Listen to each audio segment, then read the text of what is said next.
Okay, we got everything set and ready to go. Camp situation, materials, toolbox, we got all this stuff going on. So now you need to pick your first competition.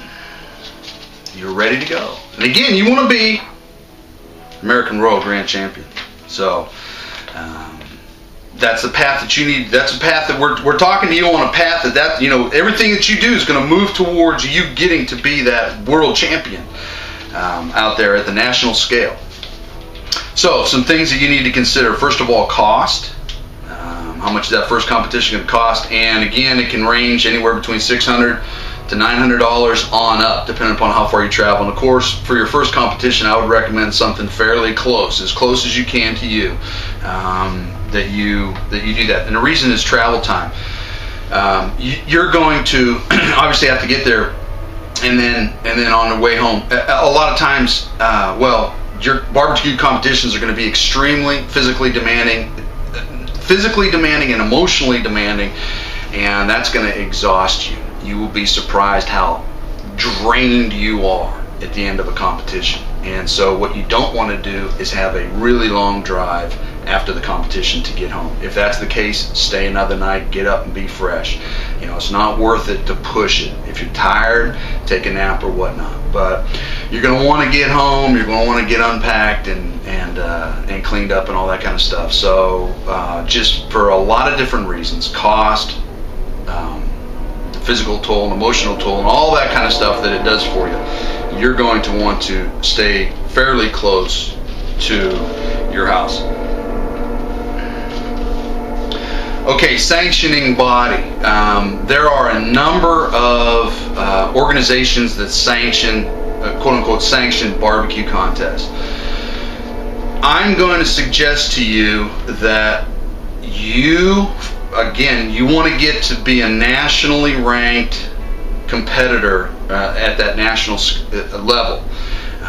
So KCBS is the organization that you want to be competing in, a KCBS sanctioned event. Now there are others that are very much like KCBS and provide you the same kind of results, which is really what you need to have in order to improve. Florida, I just did my first Florida barbecue, and they're a great organization from that perspective and a lot of other perspectives. Great group to cook with. I understand Georgia is the same way, but you need to make sure that you have certain things in that if you want to hit a major league fastball, you don't want to be playing slow pitch softball. The whole concept and idea of professional barbecue, a lot of times people get intimidated by that, so they'll start off with, I'll go cook a backyard deal. Well, I mean, you can, I guess, to get the competition experience, but there's no reason to. It costs just about the same. And you really just need to jump into the professional ranks. You're going to learn, and you're going to get over that rookie learning curve much faster the more competitions that you do. That's what it's all about. You're going to have to work it out, how you do things and the process, and improve your performance over time. And the only way you do that is by competing. I mean, you can practice at home, and that's great. I encourage it. But the only way to do it is to compete. So if there are competitions that are close to you, but they're not going to give you the feedback, or they're not KCBS or KCBS type formats, professional level barbecue contests, it's not a good idea to do that. Again, but if they're close and you're saying, well, I can do, or less expensive, and I can do 10 of these, or I can do 5 KCBSs, do the 5 KCBSs in a year, because that's where you need to be. That's the feedback that you need to have. Okay, so whatever barbecue competition that you're going to invest your money in, that you're going to sign up for, that you're going to go to, I have a list of things that are must-haves that you really need to check out, and make sure these contests include all of these items before you send your money into them, because you really want, you really got to have these things. First of all, KCBS type format. When you get to the top, you're going to be cooking chicken, ribs, pork, and brisket. Make sure that they're cooking all that. Certified judges. KCBS has certified judges. They actually have to go to a school, and they have to be trained on it sounds funny even as I'm saying it, but they have to be trained on what is good barbecue. So taste is always variable, and you're never going to have complete agreement on taste. But the KCBS in the certification process for judges will teach judges what is the standard for appearance and tenderness. For example, a lot of people, love ribs, and they're saying, oh man, it's fall off the bone rib. A lot of restaurants you go to, oh, it's fall off the bone ribs. Well, fall off the bone ribs in a KCBS professional competition is overcooked. And I know this is kind of weird, but what they're taught is they'll take that rib and they'll bite it, and when they bite it, they want just where they bit to come off the bone. If it falls off the bone and more comes than where you bite, it's overcooked. If they have to tug too hard, it's undercooked. So they have real specific ways that they do that. And also, when you're dealing with certified judges, I mean, these people have made an investment for that side of the competition. They've paid to go to classes. They're paying to get to where they're at. They have an interest in that side of the equation. And so your scoring is going to be, over time, is going to be, a lot more reflective of really where you stand in the barbecue world, and it's going to allow you to improve your barbecue over time. You want to make sure that the contest has multiple judging criteria, not just one score, like scored from 1 to 10, 10 being high, and 10, 9, 8, just scoring it. KCBS, you're scored on 3 things. You're scored on appearance, as they open the box, what it looks like; tenderness, like I mentioned, how it's cooked; and the third thing is taste. Taste is the heaviest weighted. All 3 of those scores are weighted. Taste is weighted the strongest, tenderness second, and appearance third. But you have those multiple criteria, which when you're learning and you're going out there and you're competing and you're getting your score packet back, you're going to see where you are. The first 2 areas, appearance and tenderness, are where you can really work to improve the quickest.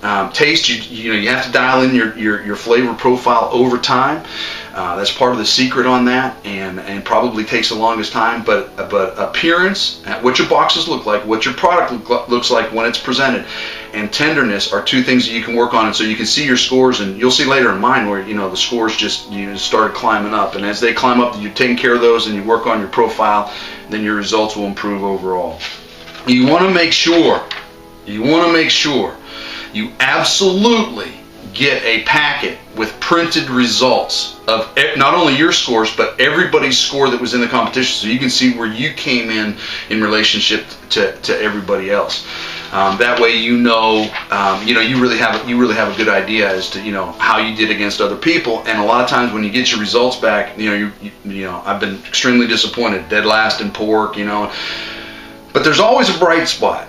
When you see those results and you're looking at it, there's always a bright spot in there to help you and encourage you, and again, that you can learn from. If you're going and cooking and then just leaving and there's no feedback, it's like a professional football team playing a game and not having the tape to review it. I mean, you've got to review the tape. The only way you're going to learn and improve is by reviewing what you did.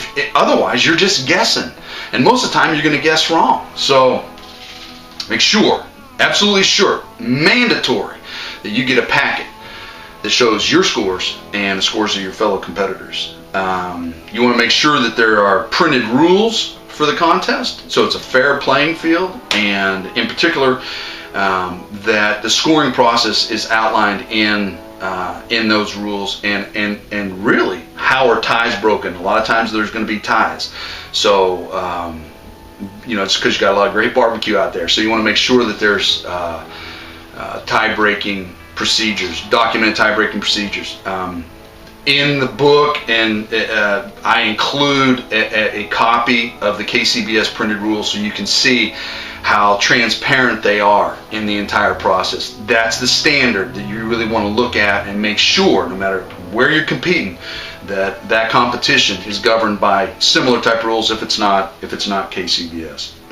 The other thing is you want to make sure if at all possible, you want to make sure it's a state championship, and state championships are a minimum of 25 competitive teams, because what that does, the 25 teams makes it a Jack Daniels qualifier. So if you win, and you may win your first one out of the chute, that would put you in the draw for the Jack Daniels World Invitational, as well as you'll get an invite to go to the American Royal. So pay attention to the rules. In the book, starting at page 20, I have a copy of a reprinted copy with permission of the KCBS rules. And so read through those and you'll get a great idea. That's a great learning tool as well, to understand what's involved with our competition barbecue.